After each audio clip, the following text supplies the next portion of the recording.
la guerre, les atrocités, la mort et la souffrance. L'expulsion de la patrie et la dévastation destructrice de ce que les hommes ont construit pendant des décennies. Des dizaines de milliers de jeunes hommes assassinés sur les lignes de front ou estropiés et traumatisés à vie. Des familles brisées, en deuil de leurs proches, plongées dans le désespoir. Chaque conflit armé, chaque balle tirée ne peut pas créer la paix. Depuis le début de la guerre en Ukraine, l'axiome inversé forgé par le politicien allemand du SPD Michael Roth, président de la Commission des Affaires étrangères, disant que les armes peuvent créer la paix, constitue depuis plus de 2 ans la base de l'action politique et militaire. Dans le cadre d'une perfide tactique du salami, des casques ont d'abord été livrés, puis des fusils et enfin des armes lourdes, des chars par exemple. L'Allemagne en particulier n'est donc plus qu'à un cheveu de devenir elle-même un belligérant officiel si elle devait livrer des missiles de croisière Taurus. Pendant ce temps, l'administration américaine sous Joe Biden continue de jeter de l'huile sur le feu en autorisant l'Ukraine, comme dans un dernier acte officiel, à utiliser des missiles ATACMS contre la Russie. Des cibles situées loin à l'intérieur de la Russie peuvent ainsi être atteintes par des missiles, ce qui constitue un tournant décisif dans cette guerre. Ce qui est évident, c'est qu'il s'agit de bien plus que de la simple autodéfense de l'Ukraine. Alors que les bombes continuent de frapper l'Ukraine de plein fouet, il existe un autre aspect de cette guerre qui n'est pas moins perfide. Lors de galas luxueux où les célébrités et le gratin de la haute société défilent sur des tapis rouges, on récolte de l'argent, beaucoup d'argent. Les appels à la solidarité, comme ceux de l'initiative We Are All Ukrainians de l'ex-boxeur professionnel Vladimir Klitschko, appellent le monde entier à soutenir financièrement les enfants traumatisés par la guerre et les maisons d'enfants. La première dame ukrainienne, avec sa fondation Olena Zelenska, est sans doute celle qui fait le plus parler d'elle. Parfaitement interconnectée avec tous les postes clés de la politique américaine, d'Hollywood et de la royauté britannique, Olena Zelenska collecte inlassablement des millions pour restaurer le capital humain de l'Ukraine. Cela signifie notamment l'évacuation d'enfants d'orphelinats ukrainiens vers des séjours temporaires à l'étranger. La première partie de cette émission met en lumière l'arrière-plan de ceux envers qui de nombreuses personnes manifestent une solidarité sans faille depuis le début de la guerre. La deuxième partie examine les flux d'argent provenant de la politique, de l'armée et du monde financier.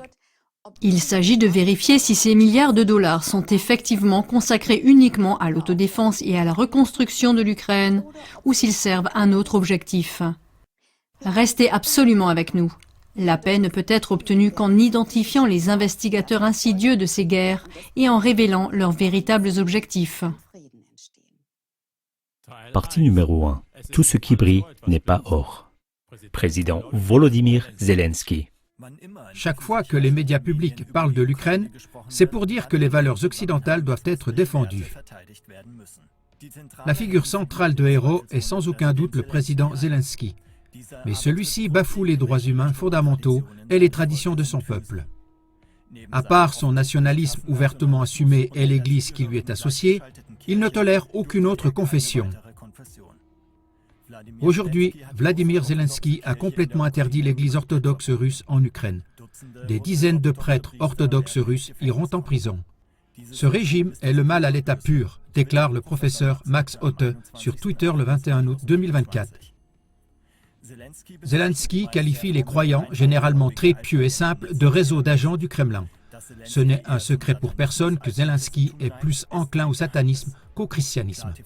CLA TV a déjà rapporté dans le dossier Zelensky ses débauches vulgaires en talons aiguilles et bas en latex, tandis que la danse traditionnelle cosaque est tournée en dérision dans cette vidéo musicale dégoûtante. L'annonce par Zelensky de la lutte contre la corruption dans l'un des pays les plus corrompus d'Europe semble tout aussi ridicule.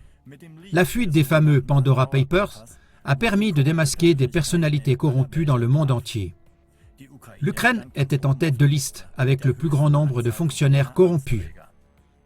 Zelensky était l'un d'entre eux avec des comptes offshore à Belize, à Chypre et dans les îles Vierges britanniques.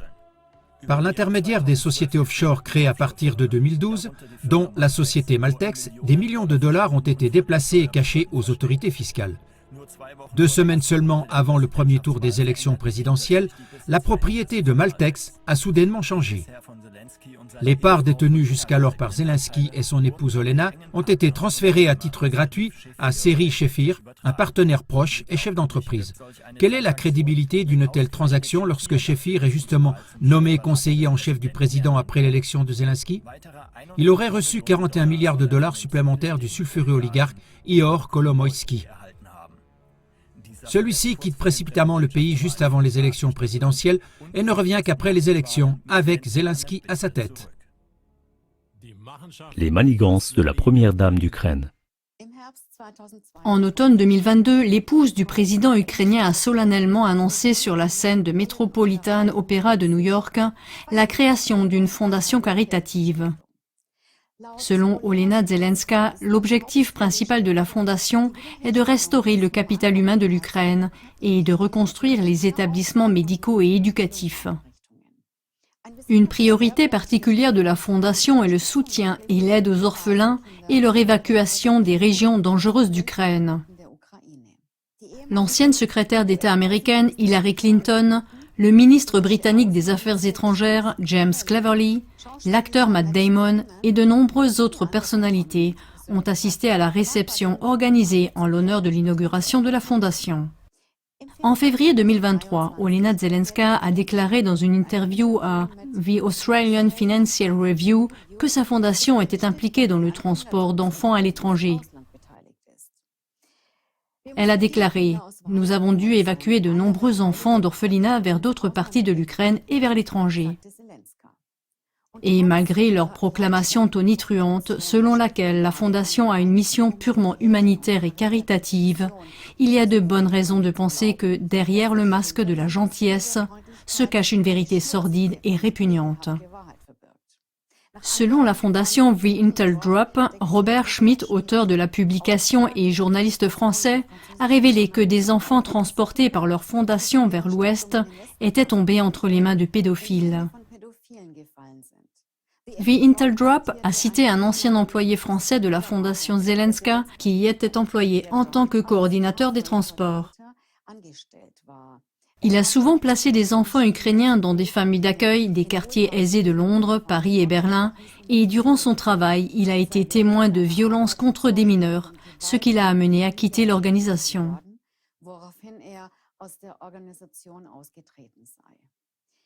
Lors d'une de ses tournées de livraison, l'ancien collaborateur aurait reconnu Bernard-Henri Lévy. Bernard-Henri Lévy est un philosophe, écrivain et réalisateur français. Il a dirigé 2 documentaires sur l'Ukraine. Les recettes qu'il devait tirer des 2 documentaires ont été reversées à la fondation Olena Zelenska. Sur le site officiel d'Olena Zelenska, les deux posent amicalement ensemble. Mais comme beaucoup d'autres invités de marque, Bernard-Henri Lévy est largement connu pour ses liens avec des personnes soupçonnées et accusées de pédophilie. Il est également tristement célèbre pour avoir défendu publiquement Roman Polanski et Gabriel Matzneff, accusés de pédophilie. The Intel Drop a demandé aux autorités françaises, allemandes et britanniques de mener une enquête approfondie sur la fondation Zelenska, compte tenu des déclarations de l'ancien employé. Aucun résultat à ce jour. L'implication de la fondation Olena Zelenska. Une militante polonaise des droits de l'homme basée au Royaume-Uni se bat depuis de nombreuses années pour sauver les enfants enlevés. Elle explique. Un accord a été signé en décembre 2022 entre la fondation Olena Zelenska et Save the Children, dont le siège est à Londres. Et ce, précisément quelques jours après une visite d'Olena Zelenska en Grande-Bretagne, au cours de laquelle elle a rencontré des collègues britanniques. L'un des parrains de l'organisation pour le gouvernement britannique serait Hugh Grosvenor, 33 ans, 7e duc de Westminster. Il aurait la responsabilité de fournir des enfants mineurs aux pédophiles du gouvernement britannique. Selon la militante polonaise des droits de l'homme, Hugh Grosvenor a fait un don de près de 500 000 livres à Save the Children en 2022 à cette fin, via sa fondation Westminster. Le 7e duc de Westminster, Hugh Grosvenor, est une sorte de proxénète d'enfants mineurs dans les plus hautes sphères de la Grande-Bretagne. La militante des droits de l'enfant affirme qu'il est approché par l'élite pédophile du pays parce qu'il a toujours accès aux enfants ukrainiens via l'organisation Save the Children, qu'il sponsorise, et la fondation Olena Zelenska. Le lanceur d'alerte et ancien employé des services secrets ukrainiens SBU, Vassili Prozorov, confirme de telles déclarations en ces termes. Nos enfants sont amenés d'Ukraine, où ils finissent au mieux entre les mains de quelques familles douteuses, ou au pire, sont remis à des pédophiles ou servant au trafic d'organes.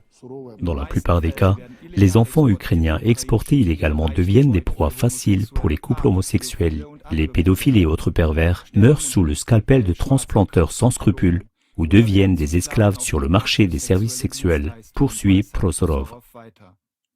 Des enfants ukrainiens sont enlevés dans des internats et des orphelinats.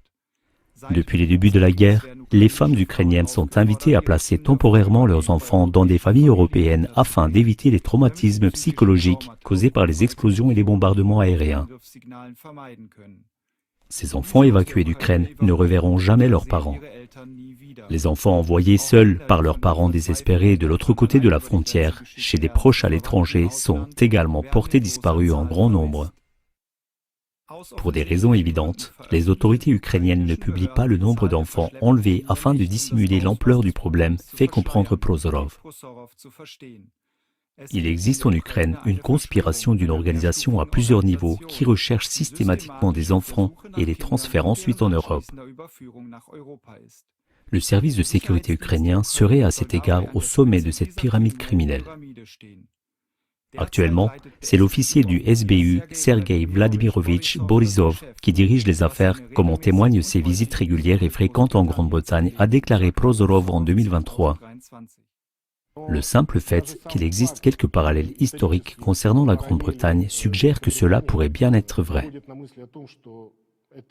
Ce n'est un secret pour personne que le Royaume-Uni est devenu un foyer d'abus sur les enfants, a déclaré Prozorov. Même les chiffres officiels les plus modérés le montrent.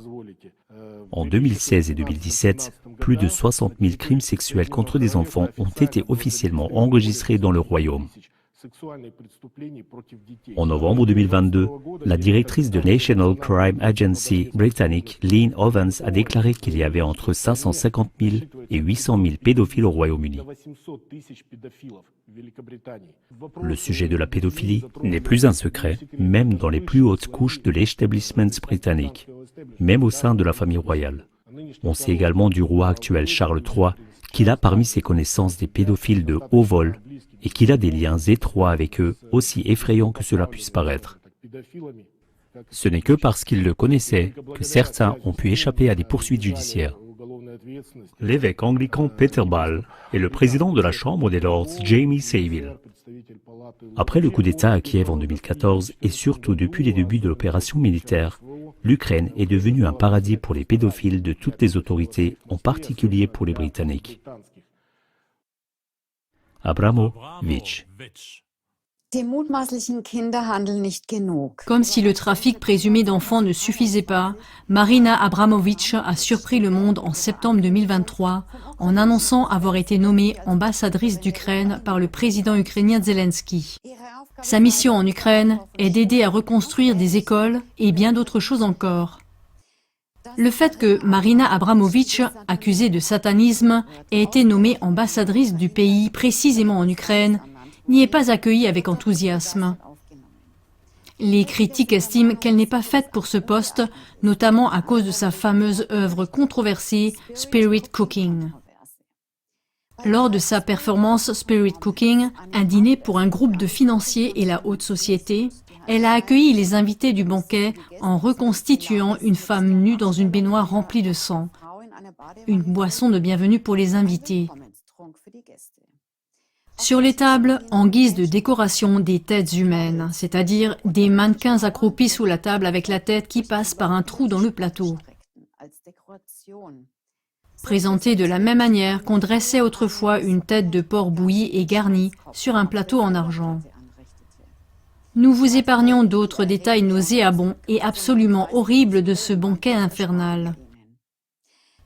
Les cercles élitistes et les célébrités qui les entourent payent des prix astronomiques pour les événements et les dîners bizarres que donne Madame Abramovitch. Et il s'agit toujours et exclusivement de symbolisme occulte satanique. Sang, sperme, mort, cannibalisme symbolique, torture, viol, image du diable, serpent vont de pair avec Marina Abramovitch. Et pourquoi a-t-elle été nommée ambassadrice d'Ukraine? Eh bien, ce n'est pas si surprenant. L'artiste de la performance entretient des relations étroites avec les célébrités de l'élite mondiale. Parlons de la Pizzagate. Elle est à situer dans le cercle de Jeffrey Epstein, décédé, des Clinton, etc. Les frères pédophiles Tony et John Podesta, qui étaient également invités à la fête de Marina Abramovitch, font aussi partie du cercle intérieur de Hillary et Bill Clinton. Tony Podesta s'est rendu à plusieurs reprises avec l'ex-président américain Bill Clinton sur l'île de Little St. James, où des jeunes filles mineures ont été abusées et torturées à tour de bras. Marina Abramovitch entretient également des liens incroyablement étroits avec le gratin de l'élite mondiale, dont par exemple Bill Gates, feu Jacob Rothschild, Jay-Z, Lady Gaga, sans oublier Volodymyr Zelensky. Quel sentiment de déprime vous envahit également, chers téléspectateurs, lorsque Marina Abramovitch, dans son rôle d'ambassadrice d'Ukraine, promet désormais « Je m'occupe des enfants ». Vitali Klitschko, un trafiquant d'êtres humains?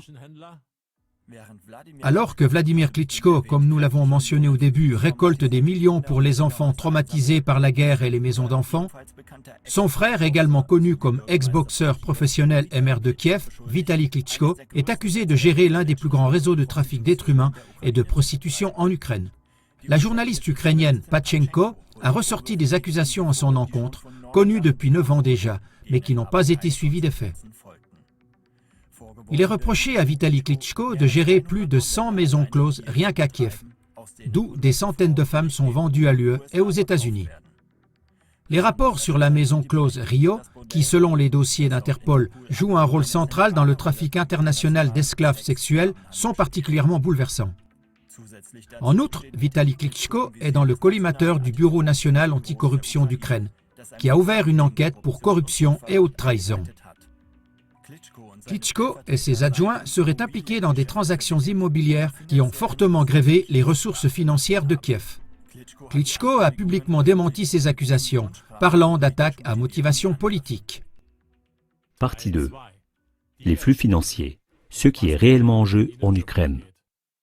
Ainsi, pendant qu'une guerre se déroule sous les yeux de tous, faisant impitoyablement des victimes des deux côtés, et qu'en même temps des acteurs d'État jouent parfaitement les rôles qui leur sont attribués, les véritables ficelles sont tirées en coulisses. Dans la deuxième partie, nous suivons maintenant les flux d'argent qui entrent en Ukraine afin de déterminer les véritables enjeux de ce pays. Dans LifeSite News, Frank Wright parle de Clayton Morris, ancien présentateur de Fox News. Ce dernier met en lumière la manière dont l'Ukraine est gangrénée par la corruption. Dès le début de son rapport, Morris souligne comment l'accord de paix, conclu 6 semaines seulement après le début de la guerre, a été torpillé par l'ancien Premier ministre britannique Boris Johnson afin de maintenir la guerre. En ce qui concerne la situation financière de l'Ukraine, Thomas Mayer décrit dans son livre que sans le financement, les livraisons d'armes et l'aide militaire de l'OTAN, la guerre aurait pris fin après quelques mois seulement. Certes, des années plus tard, on pense aux récentes annonces du président américain élu Donald Trump sur la fin prochaine de la guerre en Ukraine. Mais peut-être est-ce uniquement pour se consacrer à un foyer d'incendie encore plus important au Proche-Orient? Quelles que soient les prochaines manœuvres, il n'y a rien de plus important que de dévoiler les stratégies et les actions des véritables agresseurs. Guerre à prix cassé. Pourquoi les pays de l'OTAN dépensent-ils des sommes monstrueuses pour cette guerre? Le récit officiel est qu'ils sont moralement tenus de défendre les valeurs occidentales en Ukraine.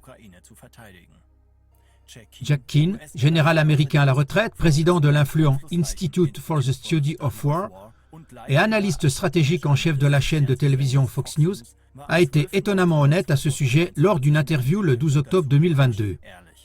L'investissement des États-Unis en Ukraine en vaut la peine.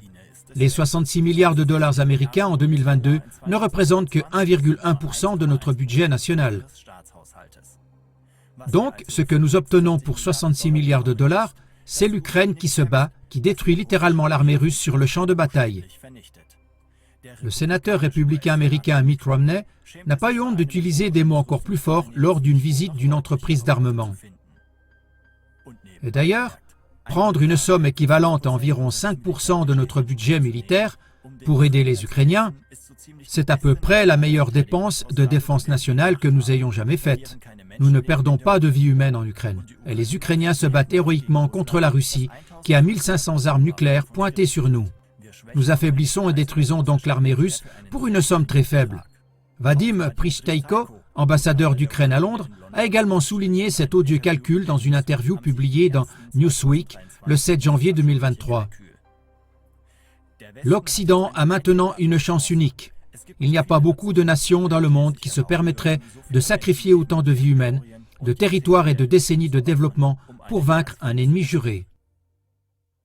L'aide militaire américaine, un investissement dans sa propre industrie d'armement. Le 24 avril 2024, The Kiev Independence écrivait « La Chambre des représentants a finalement adopté le 20 avril le paquet décisif d'aide à l'étranger qui comprend 60,84 milliards de dollars pour l'Ukraine. » À peine l'encre de la signature du président Biden avait-elle séché que les médias américains annonçaient qu'il ne s'agissait pas de l'aveu d'un échec de la politique américaine. En effet, les républicains et les démocrates s'étaient livrés pendant des mois à un show autour de cette question du paquet d'aide. Non, c'est exactement ce qui était prévu dès le départ. L'argent facile devait continuer à couler.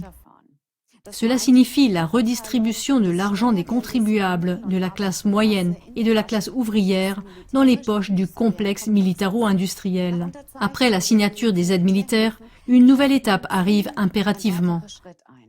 Reuters a en effet aussitôt déploré que les 61 milliards de dollars de bouées de sauvetage pour l'Ukraine ne soient pas suffisants.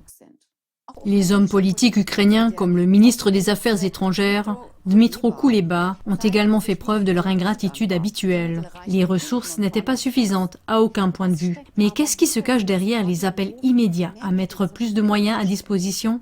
Joe Biden en a tout de suite donné la raison. Nous aidons l'Ukraine tout en investissant dans notre propre base industrielle. Regardons de plus près les investissements et gardons à l'esprit que la population est en fait maintenue dans l'idée que les fonds servent à soutenir l'Ukraine. 80 à 90% des fonds qui viennent d'être approuvés pour l'Ukraine ne quitteront jamais les frontières américaines, écrit l'auteur polonais Jakub Dymek. Il a examiné le plan d'aide adopté par le Congrès américain en avril 2024. Il ne s'agit pas du tout de 60 milliards, il ne s'agit pas du tout d'une aide, et la plupart du temps, il ne s'agit même pas de l'Ukraine. En fait, moins d'un cinquième de ces fonds parviendra un jour à l'Ukraine. Sur le site nachdenkenseiten.de, Werner Rugemer dévoile la fourberie américaine comme suit. Du paquet d'aide de 60 milliards, les quelques 10 milliards qui iront effectivement à l'Ukraine devront de toute façon être remboursés. Une grande partie de cette aide va aux forces armées américaines. 7,3 à 11,5 milliards sont destinés aux activités et aux frais de personnel des forces armées américaines ainsi qu'à l'entretien des militaires stationnés en Europe, aux primes, aux indemnités des soldats et aux fonctionnaires et à bien d'autres choses encore. Une partie du paquet d'aide est destinée à la réparation, au renforcement et à la surveillance du mur de protection de l'ambassade américaine à Kiev. Une autre partie va aux autorités civiles américaines pour contrer l'influence chinoise dans le cadre du conflit ukrainien. Ces fonds peuvent également être transférés à des acteurs privés, par exemple aux médias. Les systèmes d'armes retirés du service comme les chars Abrams sont livrés à l'Ukraine et sont aussi comptabilisés comme paquets d'aide, de même que les subventions aux entreprises de défense américaines afin de pouvoir développer, entre autres, de nouveaux chars plus performants. La plus grande partie du paquet d'aide va sous forme de commandes et de subventions à des groupes d'armement américains ainsi qu'à des entreprises d'armement étrangères, comme par exemple le groupe allemand Rheinmetall. Afin de sécuriser ces paquets d'aide à long terme, le gouvernement ukrainien a négocié avec l'administration Biden la signature d'un accord de sécurité de 10 ans. Cela devrait fixer le financement américain pour l'Ukraine pour les 2 prochaines administrations américaines et demie. Les géants mondiaux de l'armement veulent-ils ainsi s'assurer à l'avance des financements pour un conflit bien plus important, par exemple au Proche-Orient? L'Ukraine semble être une sorte de catalyseur à cet égard. L'industrie américaine de l'armement et son fan club à Washington DC sont en tout cas bien décidés à laisser le flux d'argent continuer à couler en direction de l'Ukraine. Pour jeter un autre pont vers l'Europe, l'administration américaine ne se lasse pas d'exhorter ses partenaires de l'OTAN à augmenter leurs dépenses militaires. Il est important de le savoir, car le matériel militaire si urgemment nécessaire doit bien entendu être acheté aux États-Unis. Qui verra ses poches se remplir lorsque la corbeille de quête aura fini de passer dans les rangs? Évidemment, BlackRock. BlackRock est le plus grand propriétaire d'entreprises et de banques américaines et européennes dans le monde. BlackRock est le principal actionnaire des industries occidentales de l'armement, de la fracturation des énergies fossiles, du numérique, de la pharmacie et de l'agrobusiness, et depuis fin 2022, il est également le coordinateur officiel de la reconstruction de l'Ukraine. Entre-temps, JP Morgan, également contrôlé par BlackRock, est venu s'ajouter comme bailleur de fonds décisif dans la reconstruction. Comment les banques et les fonds d'investissement américains gagnent de l'argent en Ukraine? À propos de JP Morgan, en 2019, JP Morgan, l'une des plus grandes banques d'investissement du monde, avait déjà prêté 350 millions de dollars à l'Ukraine en achetant des euro-obligations du pays. Ces obligations d'État sont adossées à des actifs publics, ce qui signifie que des actifs réels sont en jeu. Infrastructures, centrales thermiques, centrales nucléaires, entreprises agricoles et industrielles. JP Morgan, en tant que stratège avisé sur l'échiquier mondial, n'a pas injecté cette gigantesque quantité d'argent dans l'Ukraine pour rien. Dans la situation économique désastreuse actuelle, il est de fait impossible de rembourser les euro-obligations ukrainiennes et c'est précisément ce moment que JP Morgan a visé. Le gouvernement ukrainien ne pourra pas rembourser ces euro-obligations et les actifs réels de l'État tombent désormais entre les mains des grands investisseurs. Si comme prévu les remboursements ne sont possibles ni par de l'argent ni par des intérêts, ils peuvent aussi être réclamés de manière non monétaire. Il peut aussi s'agir par exemple des autorisations pour l'extraction de terres rares comme le lithium ou pour des bases militaires étrangères. Un autre grand joueur sur cet échiquier mondial est le groupe américain Vanguard. Vanguard gère des fonds d'investissement privés et rachète également des biens publics ukrainiens sous couvert d'aide économique. Fin avril 2023, la Société nationale ukrainienne de production, de transport et de transformation du pétrole et du gaz Naftogaz a entamé des discussions avec les géants de l'énergie, Chevron, ExxonMobil et Halliburton en vue de vendre ses actifs. L'objectif est de stimuler la production d'énergie et de remplacer les livraisons d'énergie russes en Europe, a déclaré Oleksiy Sernyshov, président du conseil d'administration de Naftogaz. Ce qu'il n'a pas dit, c'est que le contrôle de tout le secteur pétrolier et gazier ukrainien tomberait concrètement entre les mains de ces entreprises. En apparence, Chevron, ExxonMobil et Halliburton semblent se faire concurrence, mais les apparences sont trompeuses. Vanguard détient la majorité des parts des 3 entreprises, dirige et contrôle ainsi de facto toutes les activités. Vanguard a ainsi obtenu le monopole absolu sur le secteur du pétrole et du gaz en Ukraine. Les choses ne s'arrêtent pas là. Entre 2020 et 2022, alors que Zelensky venait de signer une loi ouvrant le marché foncier, Vanguard apparaissait soudain sous un nouveau jour. Tels des vautours tournoyant au-dessus de leur proie, Monsanto, Cargill et DuPont, dont les principaux actionnaires sont Vanguard et BlackRock, s'emparent alors de 17 millions d'hectares de terres agricoles en Ukraine, 52% des terres agricoles du pays. L'avantage de cette collaboration pour BlackRock et Vanguard et que le transfert de la propriété de l'État en échange de crédit est le moyen ultime de racheter, ou plutôt de spolier, entièrement un pays de manière légale. Et les dirigeants ukrainiens, en particulier en la personne du président Zelensky, font office de directeurs des ventes. Le graphique qui s'affiche explique encore une fois clairement les principaux flux financiers de cette alliance malsaine. BlackRock et Vanguard, qui sont les plus gros investisseurs du monde, sont directement liés à JP Morgan. Des groupes affiliés et contrôlés par BlackRock et Vanguard dans les secteurs de l'énergie et de l'agriculture prennent le contrôle d'actifs réels en Ukraine sous la forme de terres agricoles, de production de pétrole et de gaz, de transport d'énergie, etc. Des entreprises de sécurité privées et à nouveau contrôlées par BlackRock et Vanguard attisent le chaos et l'anarchie avec des forces radicales sur le terrain.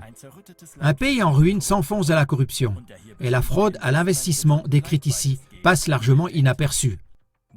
Le documentaire de CLA-TV « Comment fonctionnent les guerres modernes » donne d'autres aperçus de ces manœuvres ciblées. Il y a une bonne raison pour laquelle BlackRock, Vanguard et JP Morgan continuent d'accorder des crédits incroyablement élevés à une Ukraine déjà désespérément surendettée.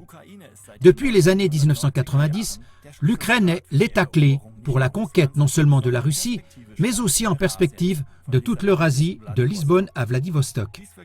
C'est ce que le conseiller présidentiel américain Brzezinski annonçait publiquement et avec exubérance dès 1997, après la fin du socialisme. Car les ressources et le territoire de l'Eurasie devraient être à la disposition des États-Unis s'ils veulent s'affirmer à long terme comme seule puissance mondiale, même contre des ennemis émergents comme la Chine. Nous savons aujourd'hui qu'il ne s'agit pas seulement d'une puissance mondiale, au sens où on l'entendait à l'époque, mais d'un nouvel ordre mondial dans son ensemble. Ainsi, Larry Fink, PDG de BlackRock, affirme lui-même dans l'Insider Paper du 28 mars 2022 que la guerre en Ukraine va déclencher un nouvel ordre mondial qui fera passer la mondialisation à une autre phase. Concernant les innombrables victimes sur le champ de bataille, Larry Fink fait remarquer, citation, « Je pourrais faire valoir que les grands gagnants sont les pays dont la population diminue. » Selon lui, la baisse des taux de natalité et l'augmentation des taux de surmortalité constituent un avantage décisif pour la vente de l'IA et du remplacement des humains par des robots. Citation de Fink, « Les problèmes sociaux que vous aurez si vous remplacez les hommes par des machines seront beaucoup plus simples dans les pays où la population diminue. » Nous résumons. Les personnalités sur les scènes politiques mondiales et les soi-disant stars des galas étincelants nous trompent. Il faut montrer leur vrai visage à l'opinion publique mondiale, la sale gueule qui se cache derrière. Lorsque nos concitoyens comprendront que derrière de tels héros se cachent en réalité, entre autres, des trafiquants d'enfants qui font aussi un gigantesque business de la souffrance indicible des enfants traumatisés par la guerre, alors un monde s'écroulera pour eux. Mais ce monde illusoire peut et doit s'effondrer. Il n'est qu'une façade pour ce que nous sommes censés entendre, voir et penser. Des groupes mondiaux sensus comme BlackRock et Vanguard ont l'audace, tels des vampires, de saigner financièrement des travailleurs, des entreprises et des États entiers. Avec leur objectif démoniaque, un nouvel ordre mondial. Celui-ci est alimenté par les profits de la mort et du pillage et finance une tyrannie numérique qui doit être présentée comme la panacée pour un monde dépeuplé. Dans le contexte actuel, l'Ukraine doit en payer le prix, et s'il le faut, jusqu'au dernier homme, comme le dit Zelensky de manière incantatoire dans ses discours de motivation. Elle doit être sacrifiée sur l'autel de ceux qui aspirent à diriger le monde comme pourvoyeurs de ressources et projets pilotes d'une dictature numérique. Il ne tient qu'à nous de faire échouer ces plans abominables. Non, Larry, ce nouvel ordre mondial n'arrivera pas. Pas avec nous. Nicht mit uns.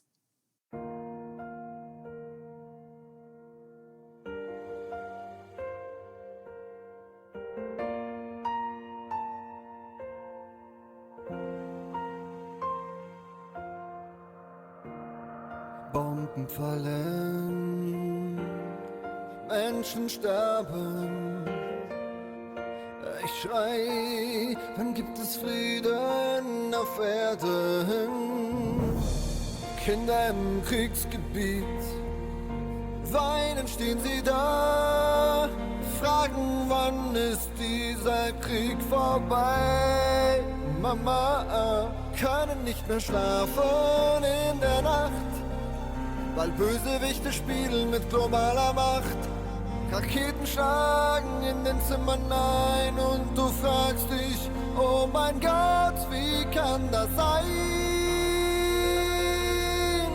Ich bin der Friede für diese Welt, selbst wenn eine ganze Armee sich gegen mich stellt. Niemals würde ich die Waffen erheben gegen dich. Oh, bei meinem Leben, ich bin der Friede für diese Welt, selbst wenn eine ganze Armee sich gegen mich stellt, denn du bist ja ich und Gott lebt in dir. Dein Leben ist mein Leben, Gott auch in mir.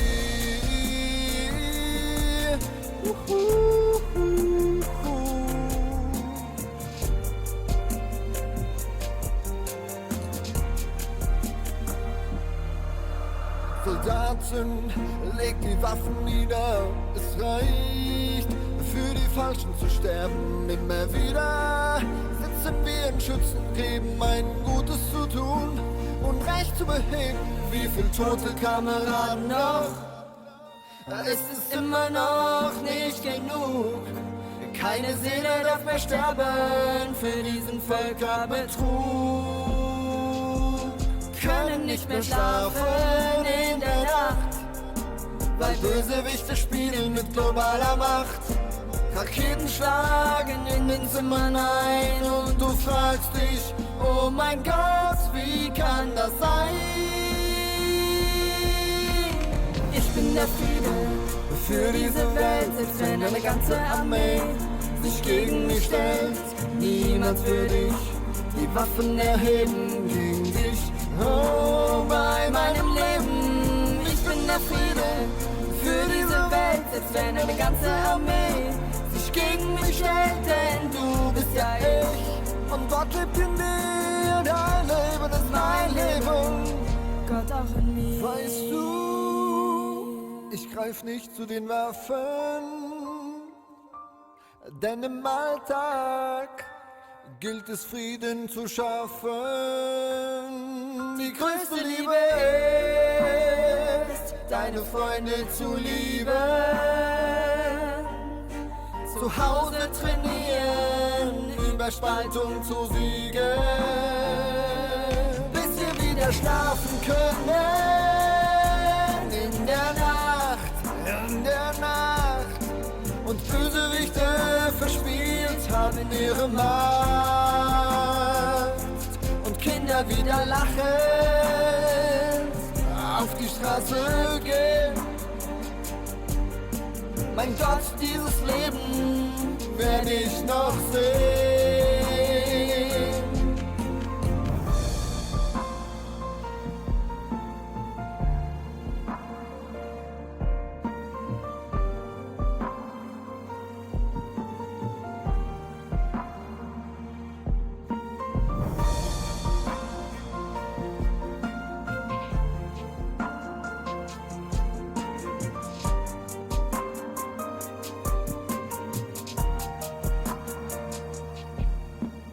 Ich bin der Friede für diese Welt, selbst wenn eine ganze Armee sich gegen mich stellt. Niemals würde ich die Waffen erheben gegen dich. Oh, bei meinem Leben, ich bin der Friede für diese Welt, selbst wenn eine ganze Armee sich gegen mich stellt, denn du bist ja ich und Gott lebt in dir. Dein Leben ist mein Leben, Gott auch in dir.